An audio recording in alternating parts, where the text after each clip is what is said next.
یہ Peshawar high court کی ذمہ داری تھی. پشاور میں انہوں نے ہمارے ساتھ کم کیا, راستے کاٹے, روڈ کاٹے, پولے گرائیں, ہر اغوا برائے پریس کانفرنس ہوئی. یہ ہائی کورٹ کی ذمہ داری تھی نا کہ آئی جی کو کٹہرے میں کھڑا کرتے, اور اگر ہم درامد نہیں ہوئے تو اس کو جیل میں بھیجتے. انصاف تب ہوتا. یہ انصاف نہیں ہے, مجھے چھوڑ دیا. چھوڑنا تو بنتا ہے نا, میں نے کچھ کیا نہیں ہے. جمشید دستی کے حوالے سے تصدیق بناتے ہیں, یا خدا بناتا ہے یا عوام بناتے ہیں. ان کے اس کرتوتوں کی وجہ سے خدا کی نظروں میں یہ گمراہ ہے, اور عوام کے ساتھ, عوام کا رویہ اس کی پارٹی کے ساتھ اور اس کے ساتھ میدان میں جا کے دیکھیں. 2.5 مہینے 3 مہینے پورے ہونے کو ہے, پاکستان بھر میں ایک جلسہ تک نہیں کر سکتے, اور ہم جلسے کرنا چاہتے ہیں. ہمارے گردنوں پہ انہوں نے خنجر رکھے ہوئے ہیں. الیکشن شیڈول آ چکا ہے, اور صرف پاکستان تحریک انصاف پہ قتل ہے. یہ ان عدالتوں کو نظر نہیں آ رہا ہے. مربوط صاحب صورت اور تیزی سے عدالتی میدان جو ہے میاں نواز شریف مار رہا ہے, تو آپ نے دیکھا ہماری اپیلیں ابھی تک چیئرمین پی ٹی آئی کی خان صاحب کی اپیل نہیں آ سکی, اس کی سنوائی نہ ہوئی, اور حتیٰ کہ مکمل سزا بھی معطل نہیں ہوئی ہے, تاکہ جو سوڈ آف ڈیموکریسی ہے نا اہلی کی شکل میں ان کے سر پہ لٹکی رہے. میاں صاحب جو ہیں ان کی اپیلیں زندہ بھی کی گئی, اور ان کی سماعت بھی ہوئی, اور ان کی بریت پہ منتج بھی ہوئی. اور آج کی جو سماعت ہے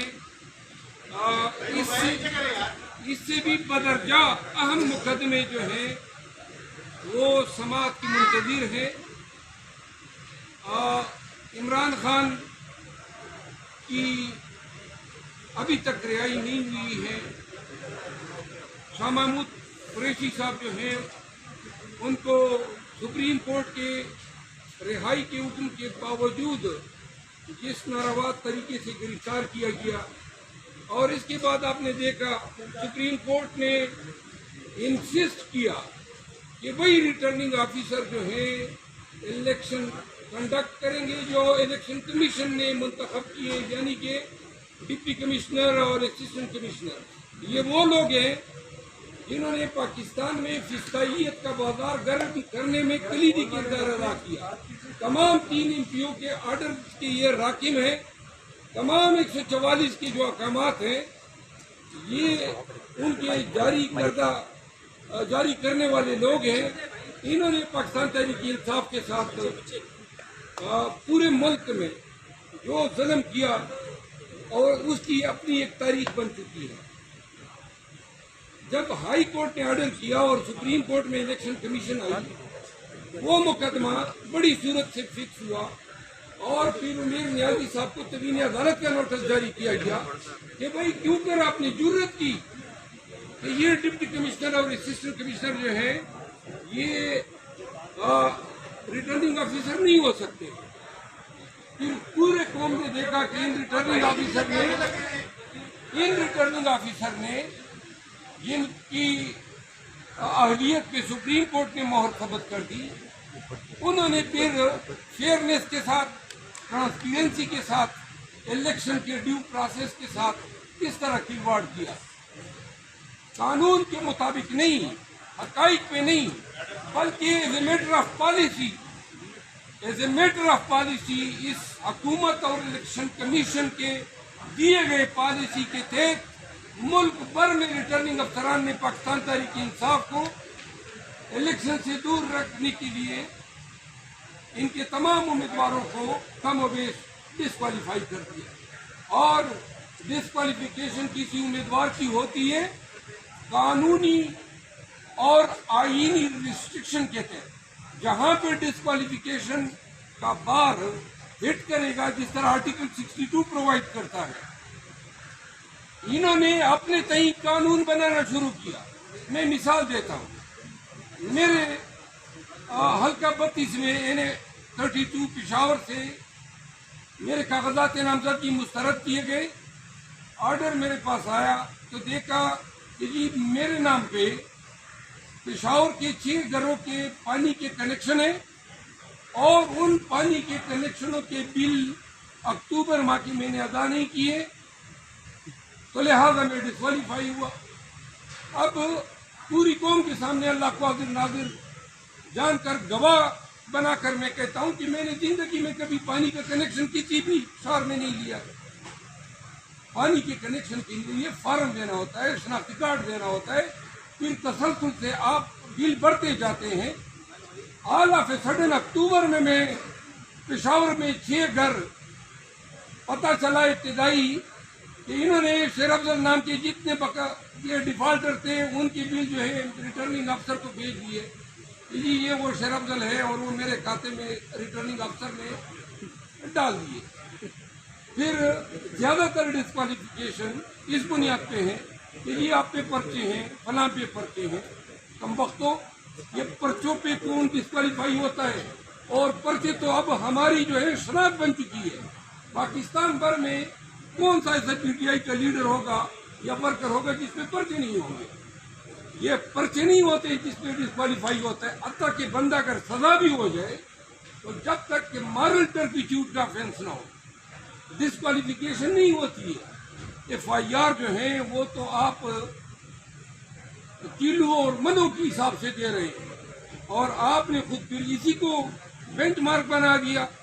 پاکستان میں پی ٹی آئی کے امیدواروں کو الیکشن کے پروسیس میں حصہ نہ لینے کے لیے پروپوزل رکھوا کیے گئے, سیکنڈ رکھوا کیے گئے. امیدواروں کو وہاں سے اٹھایا گیا.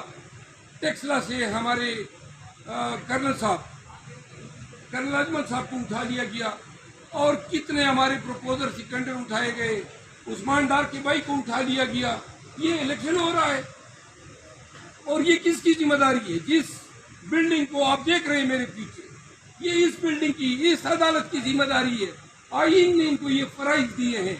آپ نے ریگولیٹ کرنا ہے, ڈسپلن کرنا ہے, نا انصافی, ظلم اور جبر کرنے والے کے ہاتھ کو پکڑنا ہے, اور یہ تمام ہائی کورٹ اس کی ذمہ دار ہے. آرٹیکل 199 یہ اختیار صرف ہائی کورٹ کو دیتا ہے. تو کیوں کر ان عدالتوں کے سائے تلے پاکستان میں یہ شیطانیت کا رقص ہو رہا ہے. پورے پاکستان میں قانون کے نام کی کوئی چیز ہی نہیں ہے انصاف کے لیے. انصاف تو تب ہوگا جب پہلے قانون پہ عمل درآمد ہوگا, یا اب انصاف نہ انصاف ہے نہ قانون ہے, طوائف الملوکی ہے, اور اتنی بڑی بڑی عدالتیں اور اتنی بڑی بڑی بلڈنگیں, اور ہم چیخ رہے ہیں. یہ جو کچھ ہو رہا ہے پورے ملک خداداد پاکستان کے ساتھ ظلم ہو رہا ہے, پاکستان کے مستقبل کے ساتھ کھیلا جا رہا ہے.